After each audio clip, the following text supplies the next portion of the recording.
Welcome back to Stationeers, and I thought I'd be done with furnaces. Nope, we're not.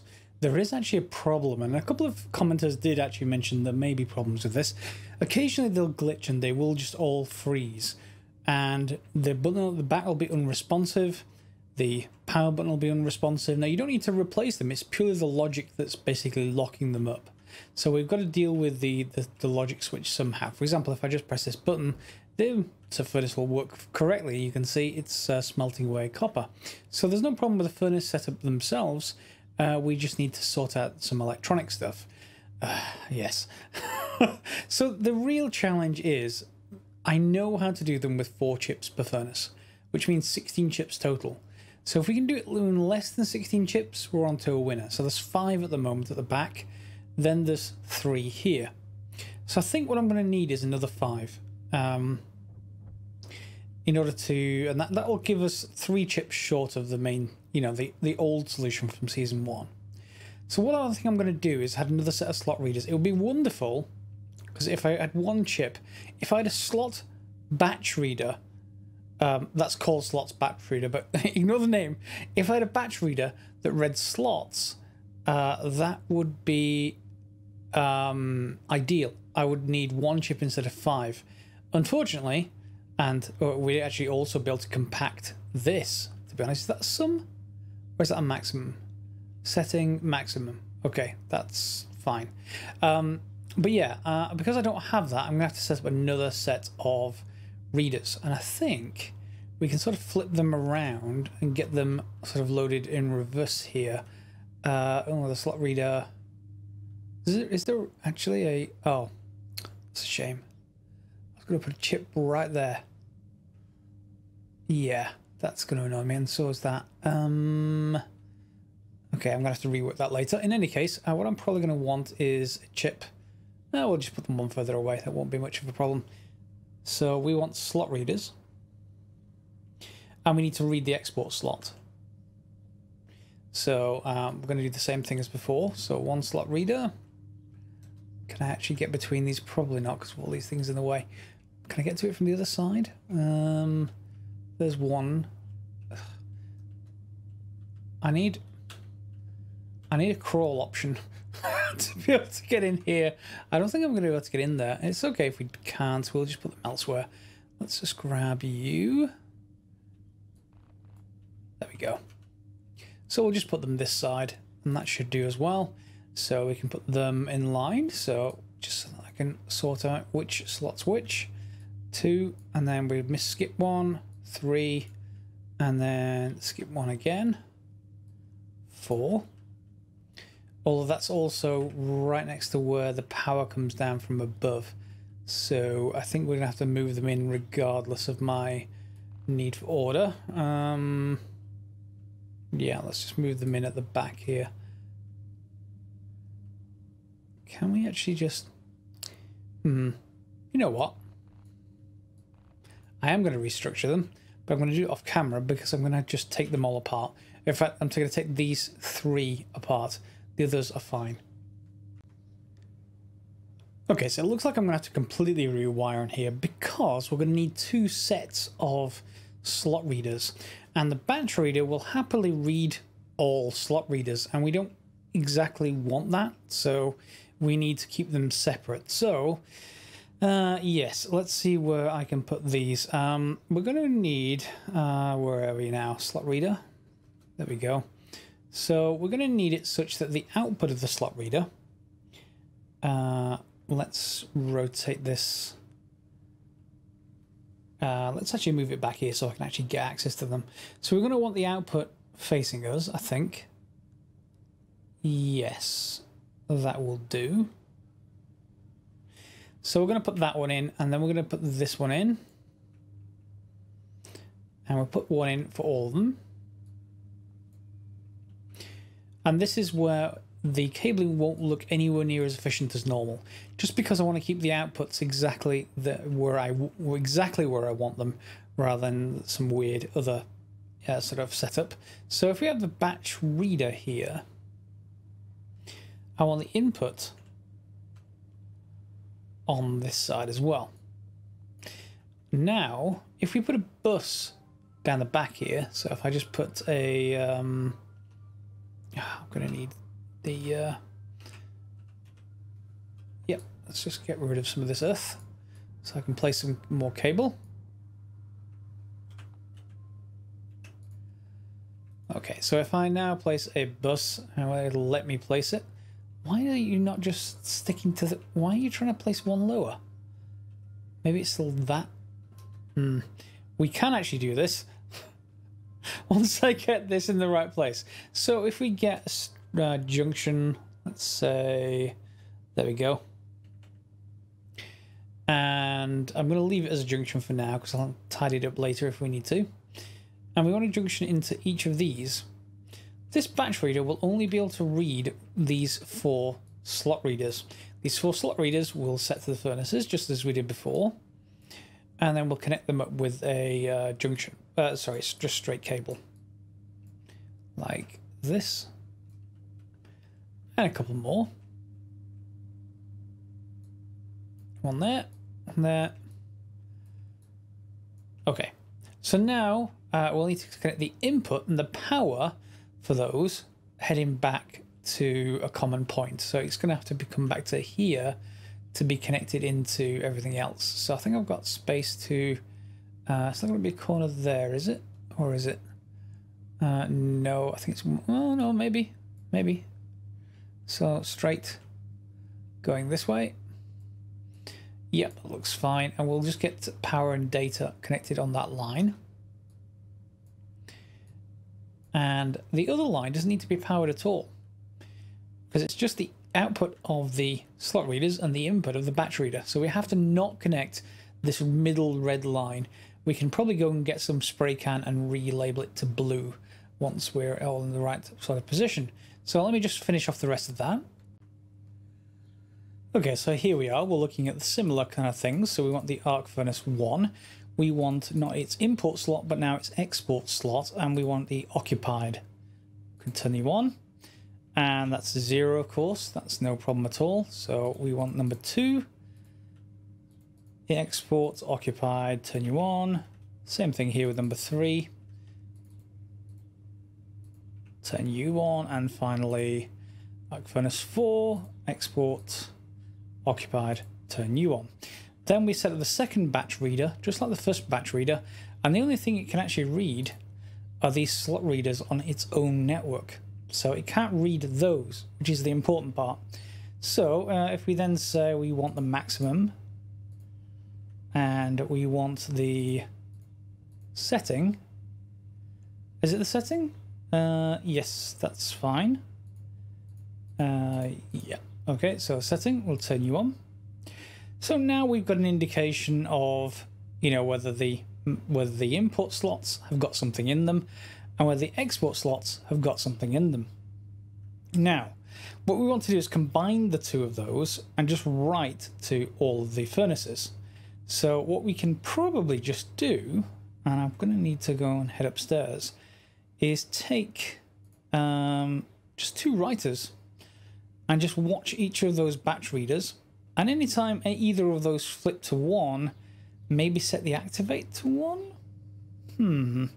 Well, let's try that first, and then if that doesn't work, then we can obviously diagnose any further. I just want to make sure it doesn't stick on. That's the only problem. And when combining lots of stuff like this, it can get stuck sometimes. So let's just create one of you and put you away. I think I'm also going to have to pull up that chute. This was from my last run. Looks fine until it doesn't. Let's. In fact, we need 2, don't we? Yeah. I did have more printed out, but this seems to fall through the rock sometimes, the logic chips. So yeah, that's not great. There we go. Grab a couple from there, and down we go. I do like this elevator. It's not as quick as just dropping through a hole in the floor, but it's certainly okay. So we want a batch writer, maybe. Now here's where the savings come in. So the only problem with that will be if, well, one, of course, this doesn't work. Let's just put a couple of batch writers in. There we go. And we're going to need to rename this. So this is the export slots reader, batch reader. Okay, and this is the import slots.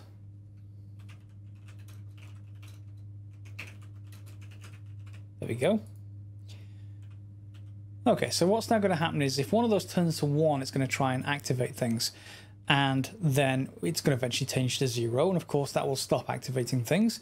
Whenever something eventually leaves the furnaces, it's going to trigger one of the export slots. That's immediately going to trigger this, because this is looking at the maximum. And then that's immediately going to get triggered by the batch writer to write things back to the furnaces. The downside is, of course, that it will try to activate all the furnaces. That's the con to this. It's the downside. It's the price you pay for less chips. If you didn't want to do that, just ignore this, ignore this, ignore this, and ignore this. Get all the slot readers, set them explicitly to look at the import and export slot for every furnace, and then explicitly write using 2 logic writers for each furnace. So you're saving a pair of chips for each furnace with this, except for the first 2, I guess, because then you know we've got 4 going here because we've got to have batch readers going. So let's just get the rest of this hooked up. We're just going to need a corner to each of these sides, and then I may actually need more cable. I've cleaned up a fair bit in here, but it still may need more cable. We'll see. Or maybe not. Maybe not. Let's just grab our tools. There we go. So we're going to go 4-way there, I think. And also, that's a junction. That's a junction. Okay. So we should have enough, I think. So 4-way junction. Okay. And 2 junctions.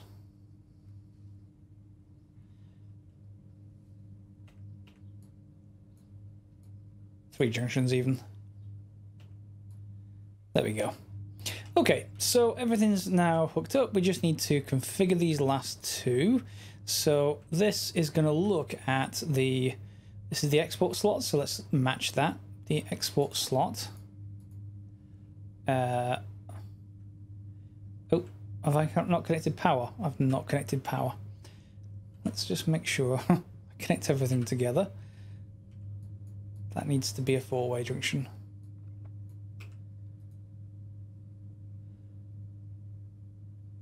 There we go. 1, 2, and hopefully I've not connected the data bus up with anything. Good. Because that would make this whole thing, well, just not really work at all. So now, can I read you? Yes, so we get export slots, batch reader. Export slot, batch reader. And we want to read, well, we want to output to, the furnaces, arc furnace, and its activate setting on. Okay, last one. Input is our input slots, batch reader. We're going to want to export to the arc furnaces and the activate setting on. That should be it done. I hope. Let's go and have a look. See if this whole thing is working. We may have some still. Ah, there we go. So you see 2 are active. It'll only really work when you try and activate the furnaces if there's something ready to go. So you can see here we've got nothing in that one, nothing in that one, nothing in that one. But they should be cooking stuff up. Yep, the copper, which should now be exiting, or will exit shortly. There we go. And you'll see it try to activate them. That's also a downside, and there may be a bit of power loss when it tries to do that. But it's simpler, sort of. It takes more wiring, but less power to our chips. If you want more chips, but less wiring, go the other direction. Look at the Season 1 approach to doing it, and it works just as well. So let's get on with the other bits and pieces. You'll notice I've taken out our entire room here. It looks pretty nice now that it's nice and clean. I will have to put more solar panels in, but at least I can see the batteries from here. And now we should put an enclosure in, and what I was thinking was our input line for the furnaces should probably be about here. And there's probably space down below for that. So I think I'm going to print up some chutes, get a bin up here, and then maybe, well, we're going to have to fill the rest of this in, but I think we're going to put in maybe a glass enclosure here. That might be an interesting one. I don't think I've got any glass panels though. I might have to print some more of those once I find out if I've got enough. I don't think I've got enough silicon. 1 gram of silicon. Okay, I don't think I went mining explicitly for silicon, so I guess I better check that. And also, of course, these will only currently accept gold, iron, and copper. I've not added the other metals to them yet. That just means editing the computer down below. There's nothing excessive about that. But let me just go and do a few bits and pieces, and then we'll get ready just to enclose this and get the gas back out of the back. Sometimes, just sometimes, you get a little bit lucky. How much? Oh, there's only 5 there. Maybe not that lucky. Is there any more around here? Bit more silicon, maybe? It's a good excuse for mining out an underground part of the base, anyway. No. No silicon. I'm gonna have to go mining. That can go through. Oh, it's got a stack size. Let's just clear the stacker so it doesn't wait for any more. That'll head up to the furnaces and then probably smelt into 5 different chunks. Up we go, and I'm off for mining.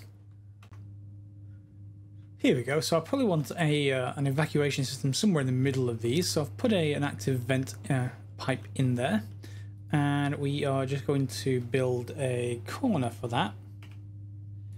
And it's going to head straight at the back. No real other way to do that. Or another way that I want to do that, I should say. And it's about the same height that these are, so that's no problem. We'll just feed this at the back.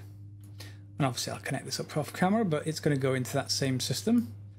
Yeah, so we probably want to bring out one more.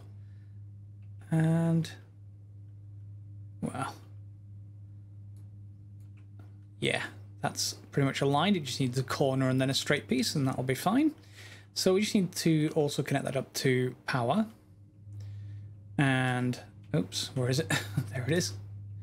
We don't want to switch it on just yet, but we will switch it on once we've got everything else fitted. And that's going to go right in there to a corner piece. And we're also going to curve it into a corner this way. And then finally we can just cut this with a junction.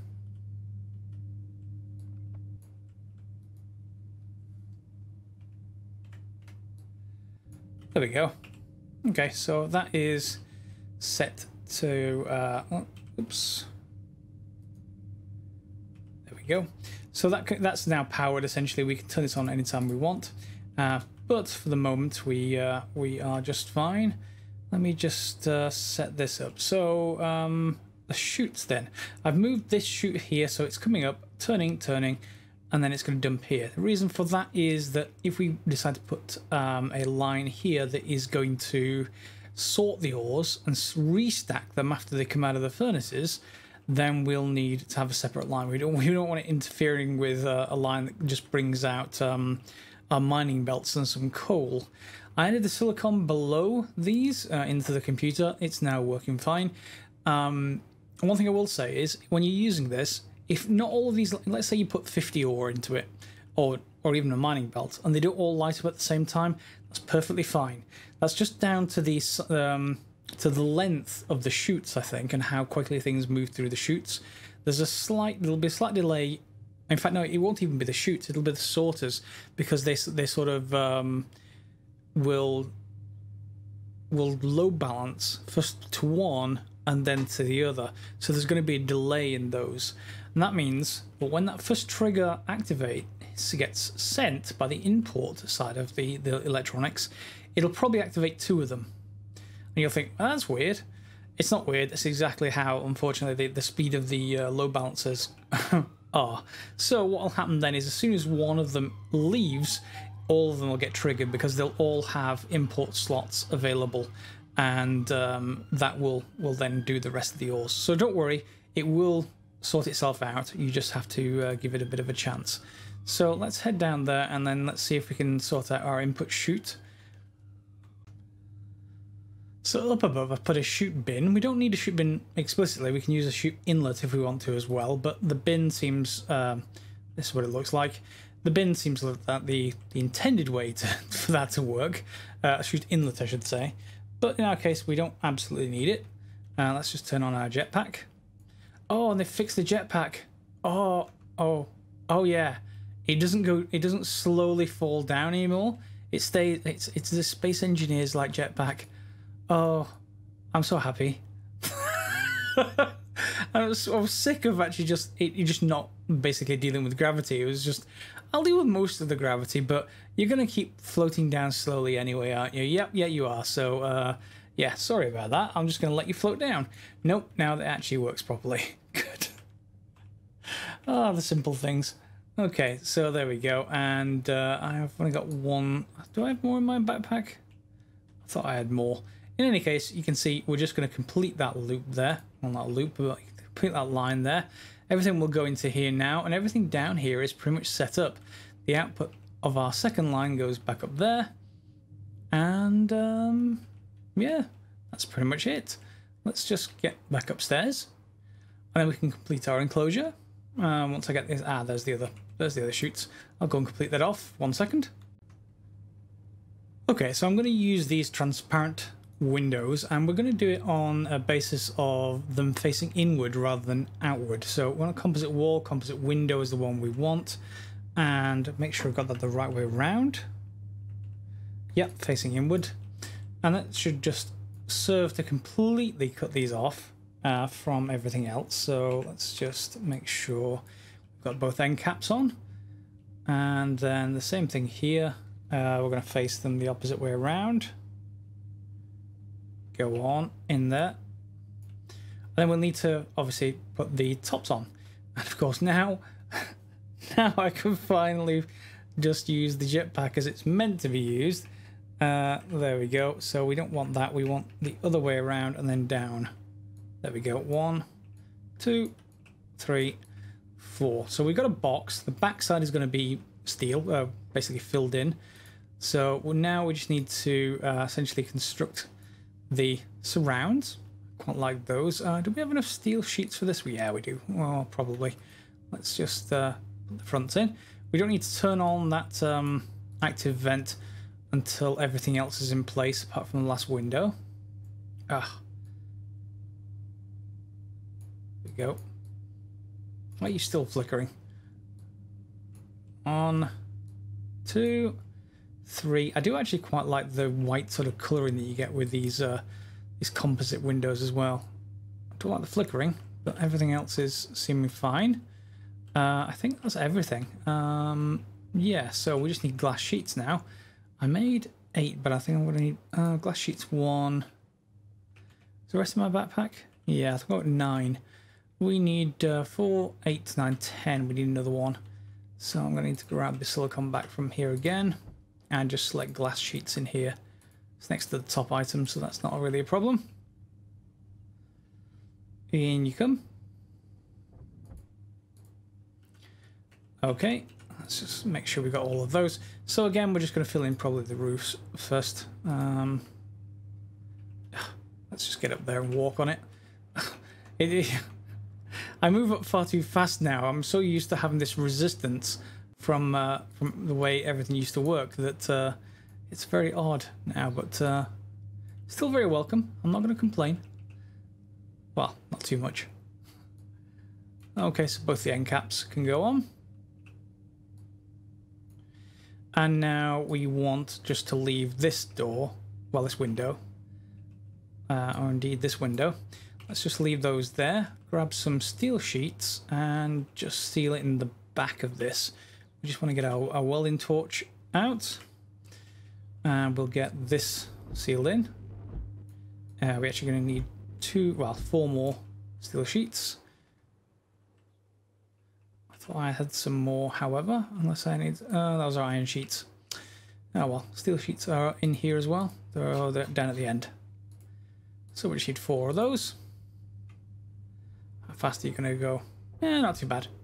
So what do you think? Hopefully that ceases all the complaints apart from the one that says it's not quite power efficient to keep on activating them all when one of them gets occupied by something. True, but in nearly all cases that I'm going to be using this now, I'm going to be using it with mining belts. So those mining belts are going to be full of ore. And because of that, it's going to need to go through a bunch of ore anyway, and there's always guaranteed to be more than 2 furnaces that are going to need to be in use. Oh, maybe I printed a few too many. So there's always going to be more furnaces than that, you know, active. So I think we'll be fine as far as power efficiency. But other than that, I think it's all now working as I would have expected. I guess we could put composite walls behind the furnaces as well. That'd be one thing to make the furnaces look nicer in there. 1 second. There we go. I know it's nighttime, but that's going to be pretty good. So let's just, last thing is just to switch on the vent and complete this. That should pull them into a vacuum, which is good. Or at least I hope so. If that's airtight, it will. Let's just go and grab my computer and we'll just see if the pressure is rising in this. It should have gone to a certain value, but should slow down if we've got a pressure seal. It's 4 blocks to get in there, but hopefully, I hope I have completed all. Oh no, hang on. Oh, that's not good. Yeah, no, I have forgotten the one side that you might think, hey, that looks sealed. And no. I think what I've forgotten is the bottom side. I think, even though it's covered up by a grating, that it's just not quite welded. Let's just pick up the glass sheets for a second. Pop them over there, and let's just grab this. Any of those sealed? Yeah, there we go. You see, everything needs to be sealed. Let me do that off camera. And there we go. It's still increasing in this pipe very slowly, but we've pretty much got it down to vacuum, or at least it's looking like it's down to vacuum. So in here is a nice sealed box now, essentially. I'm not sure if I can see that from outside, actually. No, I can't really see that. I would need some kind of sensor in there, but we're not going to worry about that. It's perfectly fine because we know from the pipe behind the scenes. So now we've got an input system. That means I can just go and grab a mining belt. Let me just see if there's anything in that. Some gold in that. Well, maybe. Let's see what else we've got in another mining belt. Yeah, there's some copper in that. That's fine. So again, we can just come back from mining. Again, we can use an inlet here if we wanted to. We just pull this chute and there we go. Both of those should be in the system. They both should go through our sorter, hopefully. Did I remember to hook up the sorter? I did, obviously. So one's triggered. They all tried, but one actually has some stuff in it. And the others will be loaded ready because we've got both mining belts back. And nothing in you. And nothing in you. So they're all in our system. Great. And there we go. All right, so everything's done. Nice sealed unit. Nice episode, although it was a bit of tidying up, I guess, more than anything else. And now we no longer have this room here, so I'm going to probably move the locker to somewhere more appropriate. And then maybe next episode we'll start to maybe look at the vending machine or some other bits and pieces that we can start building the base around. But this will be just fine. What I may want to do in future is connect these furnaces up on their. We can make this too tall if we wanted to, or even have displays right there. If assuming that they're not tiny like that display that I've got over there, have displays right here that show what they're currently smelting and how many is in there and stuff like that. You can use more chips for that to read. I'm not too concerned because I know what's going to be in there. I've just dumped it in there. It's more for display. If you're on a multiplayer server, you want to be able to tell other people what's in the furnaces so they know what to expect to pop out this end. I think all I will then do on this end is just to finish, well, I've not put a block in there just yet, but We'll put a railing. That's not the right kind of grating. We'll put a railing around this area. There we go. That's better. And it'll just pop in there and not roll. I don't think there's anything that will roll. Maybe the coal ore will roll. The coal will roll away. But other than that, we should be fine. So, hopefully you enjoyed it. Feel free to like, subscribe, share as normal. Where did that pop up from? Underneath the floorboards. Like, subscribe, share as normal. And do let me know in the comments if there's anything you want to suggest. Other than this, and what we may well do next episode is a sorting one as well. Because we can take this first chute here and we can put it through a system of sorters and stackers to get everything back, and then we can deliver it back into this same kind of corralled area where we can just grab whatever we need. Not quite so sure what we should do about inputs into these. There might be some kind of way we can request stuff to be input into these. That's something for later perhaps. But hope you enjoyed it for now. Thanks a lot as always, guys. Thanks for watching.